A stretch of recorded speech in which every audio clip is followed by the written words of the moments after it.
Laura. Kennst du Laura?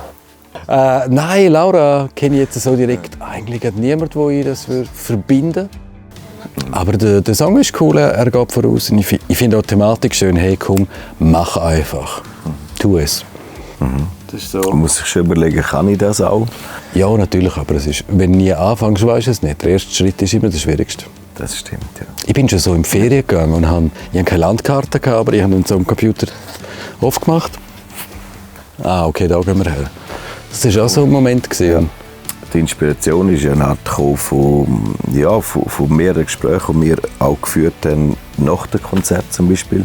Dort sind 2 Frauen zu mir hergekommen und beide haben mir unabhängig voneinander erzählt, ja, dass wir ihnen Mut gemacht haben, um jetzt wirklich irgendetwas aufzugeben und etwas Neues zu starten. Die eine hat alles aufgegeben und geht 3 Monate laufen, die andere fängt ein eigenes Geschäft an. Und das war dann sehr spannend, weil wir sind gerade in diesem Song dran waren. Und es beschreibt das einfach, das braucht vielfach einfach Mut. Ja, dieser Song darf auch vielen Mut machen, bin ich sicher. Ja, und das glaube ich auch. Es ist wirklich der Ansporn zum ersten Schritt.